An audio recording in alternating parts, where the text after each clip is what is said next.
Hello everyone, আসসালামু আলাইকুম। আশা করি সবাই ভালো আছেন, আমরা অনেক ভালো আছি। তো আজকে সকাল সকাল ঘুমে থেকে উঠে গেলাম, কারণ আজকে আমার মার বাসায় যাব। তো মাইমুনা বাবা ঘুমাচ্ছে, আমি এই ফাঁকে নাস্তা বানিয়ে নিলাম। তো আটা করে নিয়ে আসছি, এখন রুটি বানিয়ে এই যে ভেজে নিচ্ছি। তো আমি রাত্রেবেলায় ভাজি করে রেখেছিলাম, এখন জাস্ট খালি গরম করব। তো আমার নাস্তা বানানো শেষ, এখন মাইমুনকে ডাকতেছি যে চলো উঠো। তো মাইমুন মানে ডাক দেওয়ার সাথে সাথেই উঠে গেছে, যেহেতু আজকে ওর নানু বাসায় যাবে, ও তো খুব খুশি। এই তো আমরা নাস্তা খেয়ে বের হয়ে গেলাম। তো মাইমুন আবার দুষ্টামি করতেছে। তো গাড়িতে উঠে গেছি, এখন রওনা দিয়ে দিব। তো আমার কাছে অনেক ভালোই লাগছে। তারপরে এছাড়া আজকে আকাশটা অনেক মেঘলা মেঘলা, আর রাস্তায় কোনো রকম জ্যাম পাইনি আমরা, যেহেতু আজকে শুক্রবার। তো ভালোই লাগলো। এই তো আমরা প্রায় চলে আসছি মার বাসায়। মাইমুন তো আসতে আসতে অনেক কথা বলতেছে যে আম্মু আমরা নানুকে বলি নাই, নানু তো জানেন আমরা আসতেছি, আমরা সারপ্রাইজ দিব। আমি বলছি হ্যাঁ চলো আমরা সারপ্রাইজ দিব।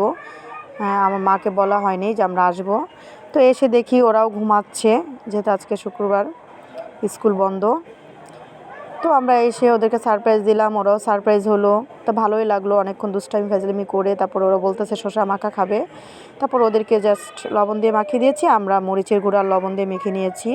তো আমরা এই তো শসা মাখা খেয়ে তারপর আমরা রান্নার আয়োজন করলাম। আজকে টমেটোর চাটনি করে নিলাম, মানে আমি করিনি, আমার ছোটো বোন করেছে। টমেটোর চাটনি করেছে, বেগুন দিয়ে ইলিশ মাছ দিয়ে রান্না করেছে, তারপর বেগুন ভর্তা করেছে, লাউ দিয়ে ডাল রান্না করেছে। আর জাস্ট আমার যেহেতু শুটকি ভর্তাটা খুব প্রচণ্ড পছন্দ, তো বলতেছে যে আমি একটু শুটকি ভর্তাও করি। তা আমি বললাম ঠিক আছে করো। এই তো আমার ছোটো বোন বেটে নিচ্ছে শুটকি ভর্তাটা। তো একসাথে খাওয়া দাওয়া করলাম সবাই মিলে, ভালোই লাগলো। তো বাচ্চারা বলতেছে যে আন্টি তুমি একদিন ডোনার বানাইছো, আমরা দেখেছি, তা আমাদেরকে ডোনার বানিয়ে খাওয়াও। তা আমি বললাম ঠিক আছে। এই তো ডোনার বানিয়ে নিলাম। আমি এ নিয়ে দ্বিতীয় দিন বানাইছি, তো আমার কাছে অনেক ভালোই লাগছে। বাচ্চারাও বলেছে যে আম্মু অনেক ভালো হয়েছে। আজকে খেয়ে আমার বোনের ছেলে মেয়েও বলতেছে যে আন্টি অনেক সুন্দর হয়েছে, ডোনা বানানোটা খেতে ভালোই লেগেছে। তাই তো এক পিঠ হয়ে গেছে, এখন উল্টিয়ে দিলাম। তো প্রায় সবগুলি ভাজা শেষ, এখন আমি চকলেট দিয়ে নিব।